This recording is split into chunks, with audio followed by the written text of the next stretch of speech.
Hi, welcome back to another of the Blueprint videos. My name's Jenny and I'm going to be taking you through the theory behind the learning. You can also find more information about this in the Blueprint Training Manual for Design and Develop Learning Programs.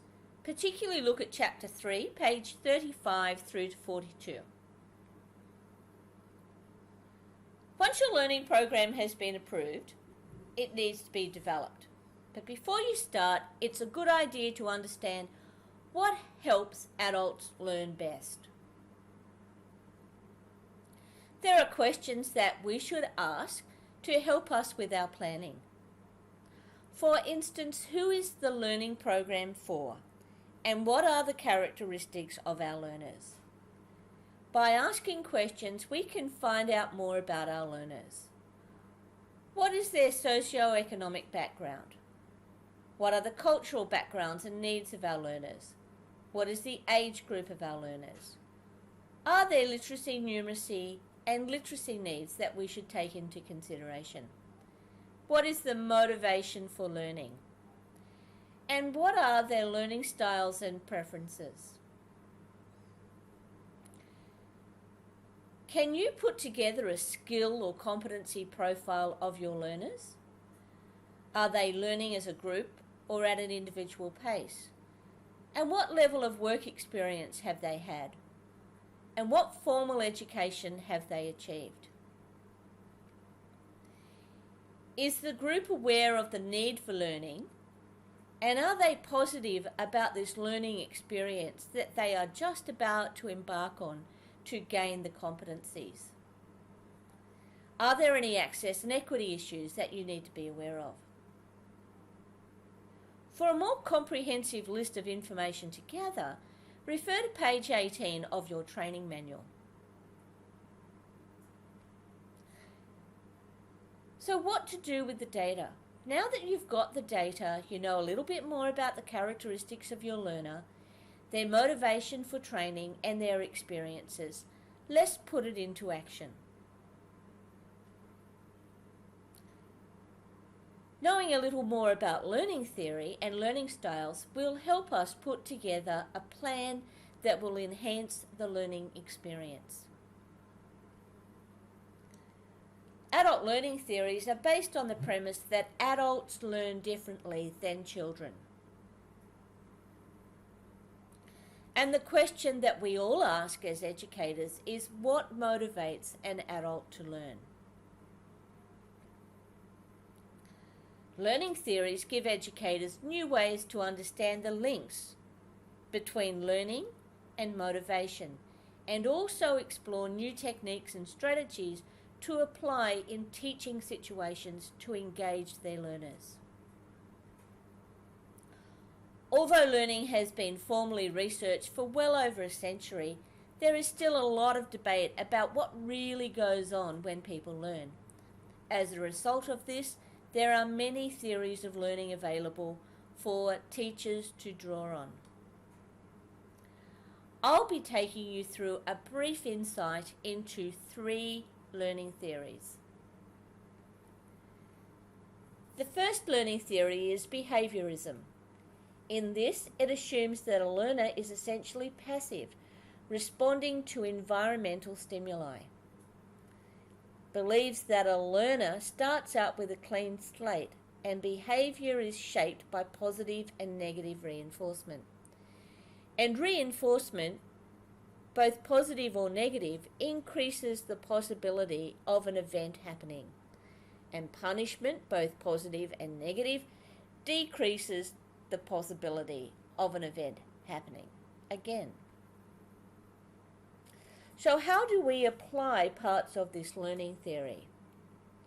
Firstly, we give learners immediate feedback. We break down tasks into small steps. We repeat directions as many times as possible. And we work from the most simple to the most complex tasks. And most importantly, we give positive reinforcement to our learners.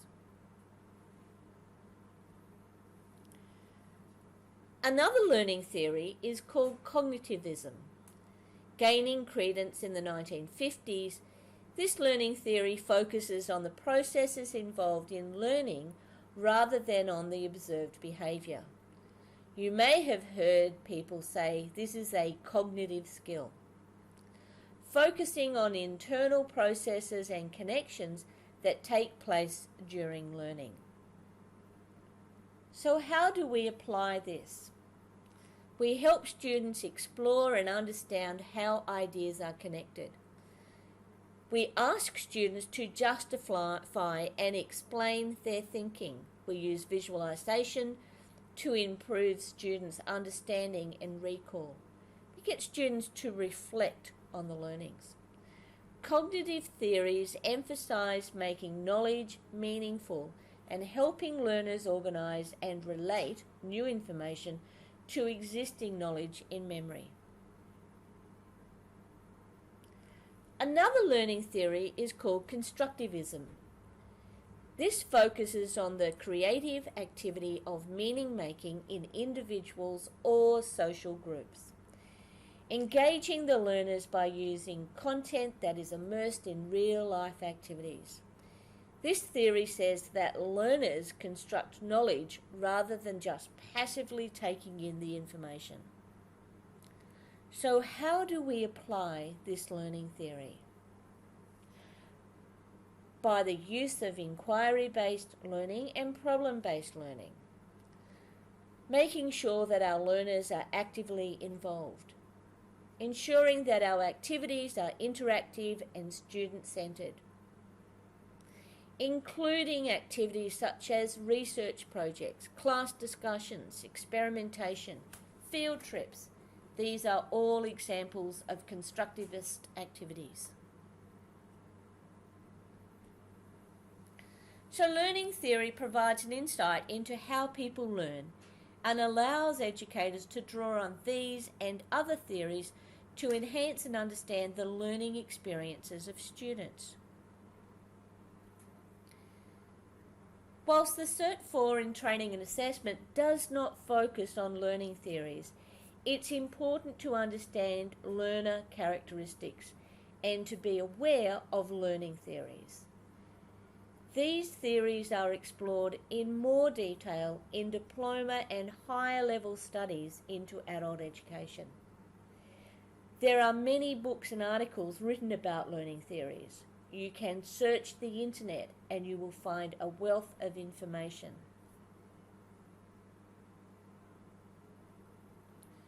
So let's take it a step further.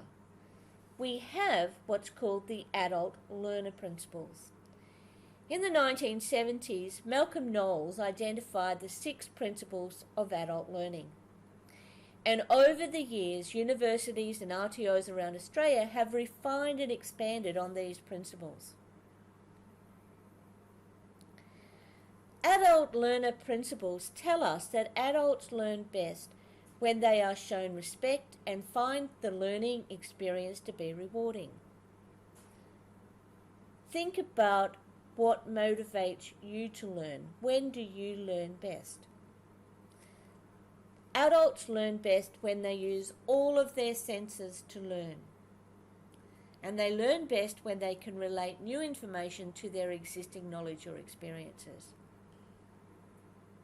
And the adult learner principles tell us that adults learn best when they are provided with timely feedback on their progress to determine their own effectiveness.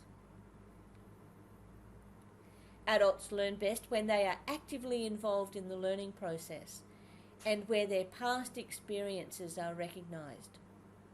And adults learn best when the learning is relevant to their needs and they can use what they have learned now.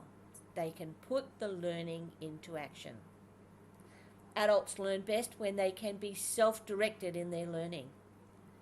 And adults learn best when the learning is hands-on. I'm sure you're looking at the adult learner principles and seeing a number of the learning theories that we have discussed coming to the front in the adult learner principles. So there are combinations of learning theories in the adult learner principles. Research shows that adults generally remember best the first and the last things in the learning session.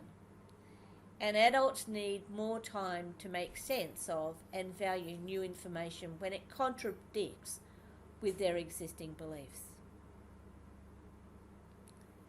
So think about the training sessions you will be conducting. How are you going to incorporate the learning theories? I mentioned that a question we all ask is around motivation. What motivates our learners to learn? Because motivation contributes to the success of the learner. Are they doing the course because they have been told they must? Are they doing the course because they want to progress in their job? Are they doing the course because their boss says it's part of their employer arrangement? Are they doing the course because Centrelink or their job active told them they have to do it? Are they doing the course because they like being a student? They like the socialization of being a student? Are they doing the course so that they can earn more money? A learner who is not motivated to engage in learning will have limited success. Now we can look at Maslow and Maslow's hierarchy of needs, which is a theory that explains what motivates us. And it explains that we are motivated by unsatisfied needs. You may have seen Maslow's hierarchy of needs. This is a theory that is covered in HR studies, in sales and marketing studies, in early childhood studies, in general education, and in particular in adult education. Because I'm sure you can see all of your learners at some stage of Maslow. Are they motivated because of their physiological needs? Do they need to actually gain the skills to get a job so that they can provide food and shelter? Are they motivated by the social needs? Do they come to class because they like the interaction and engagement with others? Are they motivated by their esteem needs? Really important for these students to be given the feedback and positive reinforcement from the trainer. Are they motivated by self-actualization? I'm doing this course for me. A trainer needs to understand which needs are active for the learner. As the lower level needs are met, they are able to concentrate on the higher needs where learning motivation occurs. Even the most motivated learner can easily lose motivation if the learning does not suit their needs. And that is really important to remember. So when you combine the adult learning principles with the hierarchy of needs, this gives you an insight into each of your students to ensure that your learning program is focused on their needs. And then we have learning styles. By understanding the difference in personal learning style preferences, you are able to tailor the delivery of your training to be more effective for all learners. There are many learning styles. We're going to focus on 4 of them. They are visual, auditory, read-write, and kinesthetic. What type of learner are you? If you'd like to know what type of learner you are, I'd like you to pause this video and go to the varklearn.com website and complete the VARK questionnaire. This is a very easy questionnaire to do. It has 13 questions. You can answer each question with as many answers as you like. Read the instructions before you do it. And after you have completed the questionnaire, it will give you an insight into your learning styles. Now, don't forget, learning styles can change. So today you might be a heavy read-write learner. In years to come, in the environment that you've been in, you may have changed your learning style to be far more visual. Recognizing learning styles helps us in the design of our learning materials. And by understanding how your learners take on board information, you can use appropriate techniques and styles to ensure the learner is engaged. If you've completed the VARC questionnaire and it's identified that you're a high read-write learner, you're probably thinking, maybe I should have just read the book instead of sitting here and listening to the video. But if it identified that you were highly visual, then hopefully the PowerPoint presentation is appealing to the visual part of your learning. And if you're a high auditory learner, then you're probably taking the time to listen to all of the points I've raised. If you're a kinesthetic hands-on learner, I know you can't wait to get back to just putting your plan together.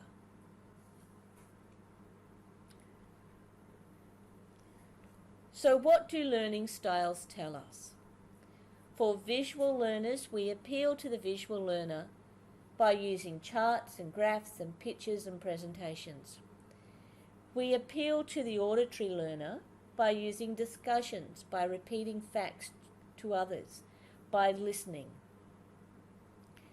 We appeal to the read-write learner by using books and texts and dictionaries and note-taking. And we appeal to the kinesthetic learner by providing opportunities to learn by doing. Tactile learning, hands-on learning.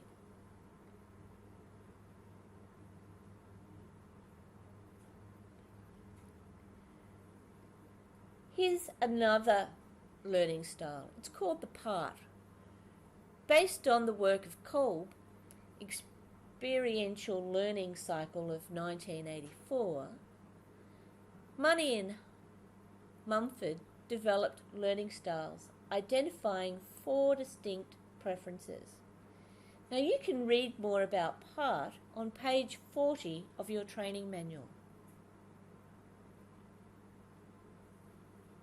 In the PART learning styles, they said stage 1 is the activist, having the experience. Stage 2 is the reflector, reviewing the experience. Stage 3 is the theorist, concluding from the experience. And stage 4 is the pragmatist, planning the next step. So take the time to go back to the training manual and read more about the PART learning styles. Whilst these and other theories about learning styles have become extremely popular and widespread, there is a growing body of research challenging many of their claims. Use what works for you and your students to ensure motivation, engagement, progression, and completion. To enhance the adult learning experience, make it relevant, encourage exploration, consider past experiences and background, emphasize real-world benefits, and provide opportunities for practice. The task of designing learning programs requires both structured and systematic work processes as well as innovative thinking to ensure you engage your learner group.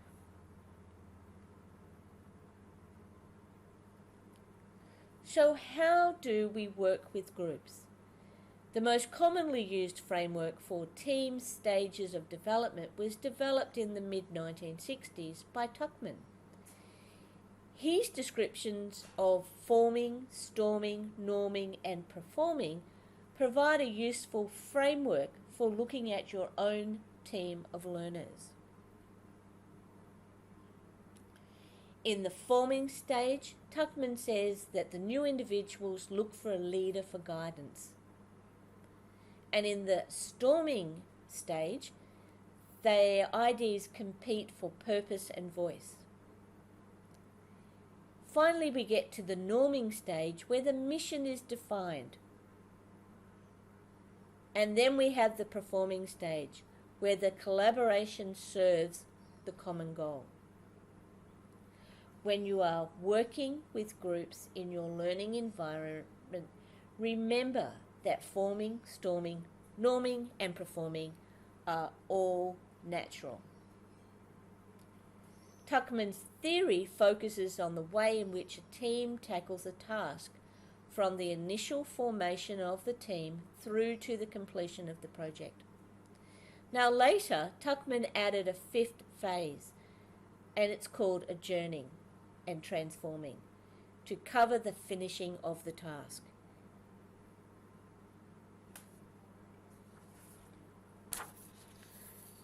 So let's just re-emphasize some of the important tasks of a learning program designer, because that's the mode that you're going into. You need to clarify the purpose for learning and the learning program, and develop learning strategies. You need to access relevant competency standards or benchmarks, units of competency, and use these as a guide when you're designing your learning program. Always keep your target audience, the learners, and their needs at the forefront of your thoughts throughout the design stages. As you work through the design stage, maintain communication with the key people who will influence your decision making. Now, these key people may include employers, supervisors, your own trainers and assessors within your RTO. It might be your compliance team. It might be the RTO manager. It might be the industry consultation that you have undertaken. Make sure that you design a program that is logical yet innovative to maintain your learners' interest, because we always want motivated learners. Keep your resources as relevant as possible to your learner's industry and learning environment, contextualizing the learning wherever possible, because the adult learner principles tell us that people learn best when it's relevant to them. And ensure that you gather feedback on and review your draft learning programs. Base your design decisions on sound educational knowledge and incorporating the needs of your clients. Most importantly, remember that motivated students means that they are going to engage in the learning, progress through the learning, and complete the learning. Thanks for watching. Take the time to watch our Blueprint series of tutorials and whiteboard explainers, and make sure you refer to the Blueprint training manuals. You will find all of these in the resources area for you to download. These are all here to help you with your course. And don't forget, we are here to help as well. Thank you.